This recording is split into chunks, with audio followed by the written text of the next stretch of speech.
known to many as Mama Peggy, but to us, our great Aunt Peggy.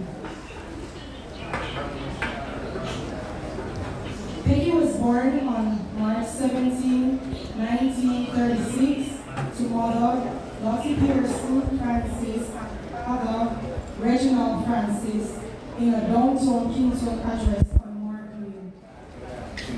Peggy was hardworking, helpful, trustworthy, and jovial.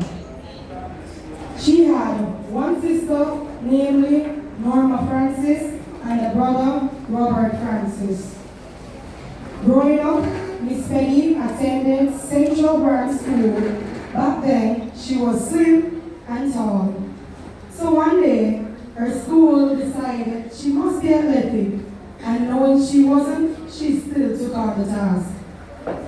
Her mother heard the news and was proud of her girl, and so she made sure she was spick and span, ready on the day of events. Now, Peggy did not want to let her mother down, so she decided, how hard could this be, or so she thought. That day, as we Jamaicans say, she rolled back here because she came in dead last. They taunted and teased her, but she could only think of one person not to let down, her mom. So she went and bought her snorkeling due to the impact of Hurricane Charlie, and were later relocated in 1953 and made themselves acquainted in their new home right here in our very own Bernal Lane. At this time, Peggy had been involved with her first love, George Daly, and had her firstborn Trevor, followed by a daughter, Joy, and a son, Clive. After some time, she and her first love were separated. Peggy had a career in dressmaking and was now even more involved in her party and even helped others to find jobs to feed their families through the relationship she had with her party. After doing dressmaking for some time, Miss Peggy later sought employment with the JOS, Jamaica Omnibus Service Limited, and was later employed as a conductress, where she served for about 9 years. She later found the man she wanted to spend the rest of her life with, Samuel Singleton, and they later tied him up. She had 9 children with him, 7 boys and 2 girls. During this time, she became known to her community as Miss Peggy, the community as we in Jamaican terms would say, the PNP woman. And she loved and cherished her party as much as she loved and cherished her family. They lived together and raised the children they had with her, along with her outside kids. Though raising the children was not an easy task for them, one thing for sure and 2 things for certain, they made sure they were short of nothing. Growing up, as I'm sure her kids can attest, she loved her home to be neat, clean, and welcoming. So if she ever came home and it were not so, they would feel her wrath. She would shout from her toes up, the house chaka chaka, the place naka naka, murder! So to avoid the embarrassment, they tried their best. If it's even when they saw her coming up the street, they would run inside and alert each other and start cleaning everywhere. And trust me, it came straight down to her grandkids, I can attest. One of the many attributes of Miss Peggy was that she was a people person. And so she felt the need to help anyone she could. Nothing was too good for her to give to anyone. And the community can attest to this. As most will remember her hominy corn porridge every Easter, trust me, the dish them come and she not turning back a soul.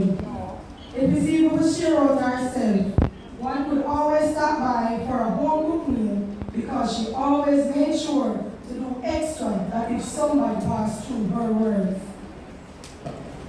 After a couple years of schooling, the children and taking care of them through the good times and tough times, as we would say, everybody turned big people, and they started their own families. This made her even happier, for she and Mr. Tana or Sir T loved their grandchildren dearly, and they were the ones who made them smile. But unfortunately, Sir T didn't get to enjoy the grandkids as much, as he passed in the year 2007.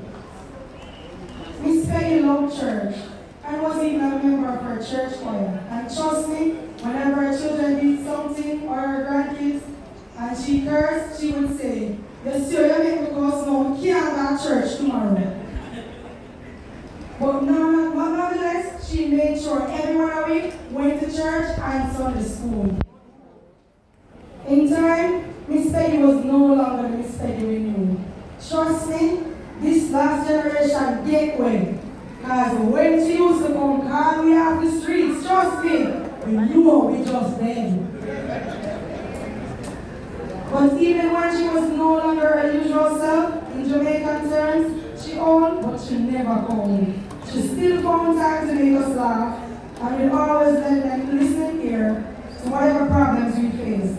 Saying things like, if I did ever one time, you see, and trust me, she meant that. Because she no play about her family. Unfortunately, on September 3rd, she fell and was injured. She had to be taken to the hospital on the 4th. When doctors found she had a broken hip and needed surgery.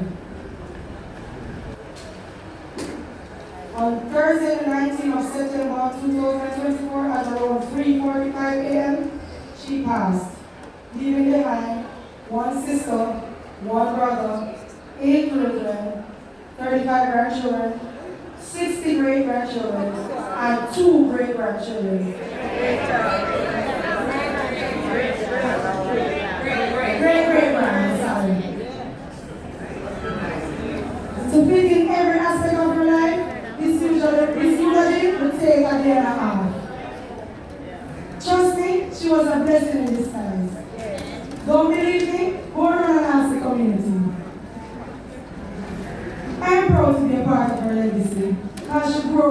true.